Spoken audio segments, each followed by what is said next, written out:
o'zimizning o'zbek mashinalarini bunaqa yangi yillik spuskdan test qilib ko'ramiz. Hammaga salom do'stlar, sizlar bilan Kivaro Gaming kanal. Do'stlar, bugun sizlar bilan biz mana o'zimizning o'zbek mashinalarini bunaqa yangi yillik spuskdan test qilib ko'ramiz. Birinchi mashinamiz Gentra bo'ladi va video davomida mashinalar o'zgarib boradi. O'zbek mashinalar va bir ikkita Germaniya mashinalari, BMW va Mercedes bo'ladi. Hammamiz boshladik. Oxiriga borish challenge mana shu o'zbek mashina va nemis mashinalariga challenge, oxirigacha borish. Mashinalarni ayamaymiz do'stlar. Hammasiga chesni bo'lib o'ynaymiz. Men bu kartaga birinchi kirishim, shuning uchun ham nima bo'lishini bilmayman hali. Lekin men Gentra uzoqqa bormaganga o'xshaydi. Kommentariyada yozib qoldiringlar, sizlarni o'zbeklardan yoqtirgan mashinanglar nima? Hozir gaz bossam bosmasam farqi yo'q. Oldi rul yo'q. Ha, bo'ldi, yetib kelamiz. Xo'p, bu menimcha 10 dan biri, chunki kartani ko'rasizlar, juda ham katta. Bu menimcha 10 dan birini bosib o'tib Gentra desak bo'ladi. Bo'lmasa biz keyingi mashina Cobaltga o'tamiz. Xo'p do'stlar, mana Cobaltga ham o'tib oldik. Cobalt ancha yaxshi ishlangan, qoyili kim mod qilgan bo'lsa o'xshatgan. Mana saloni ham o'xshagan ancha, qoyil, radiolargacha qilgan ekan, biratga qoyil. Bo'lmasa Cobaltga ham o'xshat. Ovozi ham boshqacha. Bu Cobalt ozgincha kuchaytirilgan Cobalt versiyasi, 2,5 litr motorli bilan jihozlangan bo'lsa.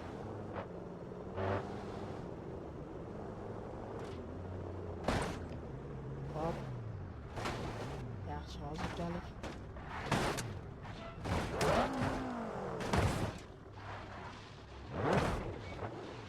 Do'stlar, ko'pchilik kommentariylarga yozadi, nima o'yindi bu BMG Drive o'yini va bu faqat kompyuterga bo'ladi. Obuna bo'lib qo'yish esingizdan chiqmasin do'stlar, sizlar uchun harakat qilaman faqat. Balchiq u, menimcha bu yerda yurmasa kerak edi. Muzgacha borsak ham ancha yaxshi bo'lardi. Muzda o'zi sirpanib ketsa kerak.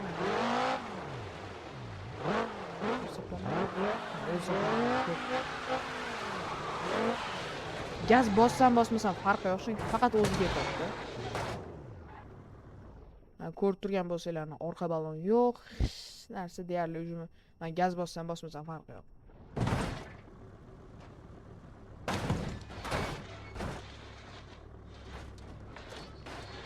Yaxshi natija ko'rsatyapti hozirchalik Gentraga qaraganda.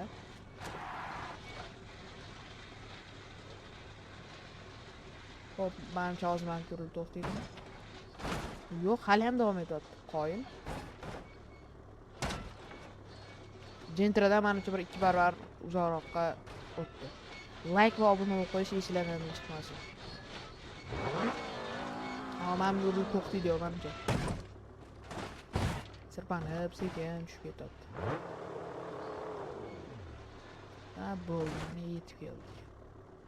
Xo'p, mana shu yerda to'xtadik. Esingizda qolsin.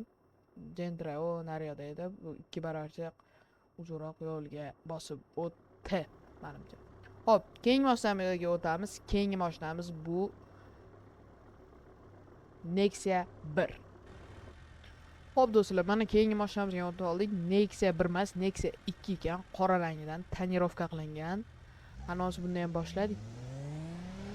Bu 1,5 litrli motor bilan jihozlangan.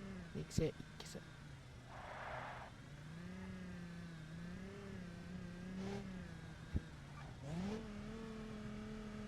Hozir tormoz osaman, mana ko'rib turgan bo'lsanglar, tormoz umuman ishlamayapti hech qaysi mashinada.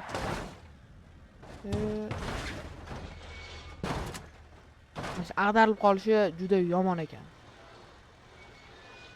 Sekin sirpanib ketadi. Menimcha bu hozir menga borib, yana Gentraga o'xshab to'xtab qolsa kerak.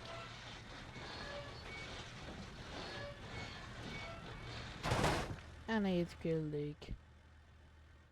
Gentra ham xuddi shu yerda to'xtagan. Gentra ham to'xtagandi. Cobalt esa naryoqda. Hop, biz keyingi mashinamizga o'tamiz. Keyingi mashinamiz bu avtobus. Endi qiziqroq bo'lish uchun avtobus ham qo'shib qo'ydim. Hop, bolalar, mana avtobusga ham o'tib oldik. Uzun avtobusga qarasa. Avtobusning cho'llik versiyasi ekan. Ko'ramiz endi avtobus qanaqa natija ko'rsatadi. O'zimga ham juda qiziq bu. Chunki avtobus endi og'ir juda ham mashina. Cobalt Nexia'larga o'xshab yengil emas. Voy.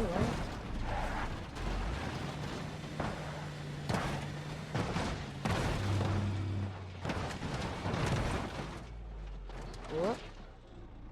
Nexia 2 bilan Gentra'dan o'tdi hozirchalik.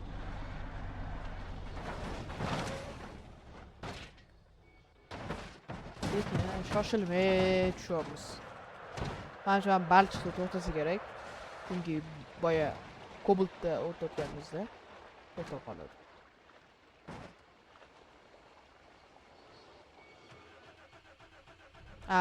Mashina уже zavod ham bo'lmayapti. Dvigatel ham ketibdi. Zavod bo'lmayapti mana. Gaz bosaman. Xo'p, bu Nexia 2 bilan Gentra'ni yaxshi rezultat ko'rsatdi, lekin baribir tez to'xtab qoldi. Xo'p, biz keyingi mashinamizga o'tamiz. Keyingi mashinamiz hozir o'zingizlar ko'ra olasizlar qanaqa mashinaligini. Xo'p, bolalar, mana keyingi mashinamizga ham o'tib oldik. Mercedes-Benz GT63. Hop, rejimni o'zgartirib qo'yaylik. Motori ham boshqacha. Bu yerda lekin muhimi tezlik emas. Chunki bu yerda amortizatorlarga ham ko'p narsa bog'liq. Chunki mana bunaqa joylarda agar yomon bo'ladigan bo'lsa o'ta olmasligingiz mumkin.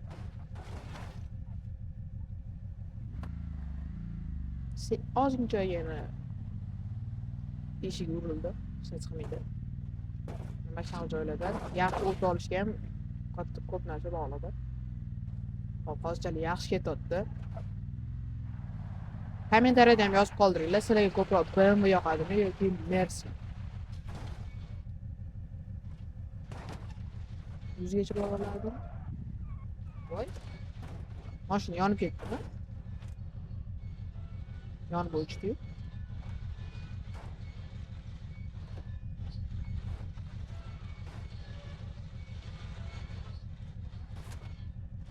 Hop, sekin.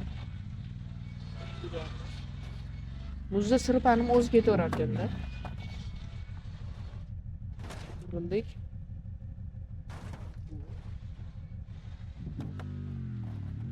Yurmayapti. Mana yana yondi, ko'rdinglar.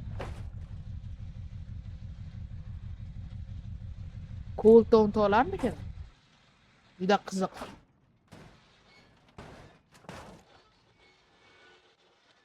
Cobalt mana manzil to'xtagandi. O'tdi, lekin uzoq emas. Mashina to'xtagandi Cobalt. Mers bu yoqqa keldi. Xo'p, biz keyingi mashinamizga o'tamiz. Keyingi mashinamiz BMW.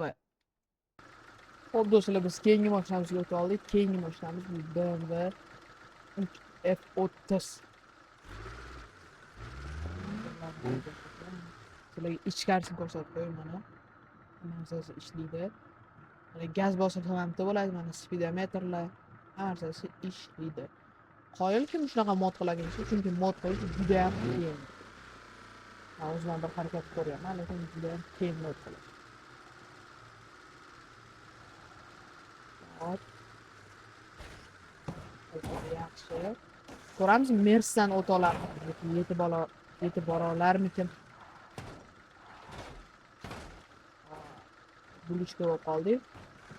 Yuradim.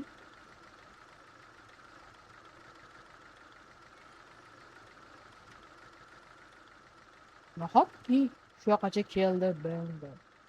Yurarmikin mashina? Yo'q. Ko'tarilib yurmayapti.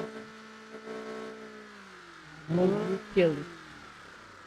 Afsuski bolalar, lekin yetib keldik. Ben oxir yo'lini oldi. Afsuski. Menga o'zi BMW ham Mercedes ikkalasi ham juda ham yoqadigan mashina, chunki Germaniyadan. Xo'p. Endi natijaga o'tamiz. Oxirgi o'rinda BMW, afsusli. Hop, keyingi o'rinda Gentra va Nexia olgandi.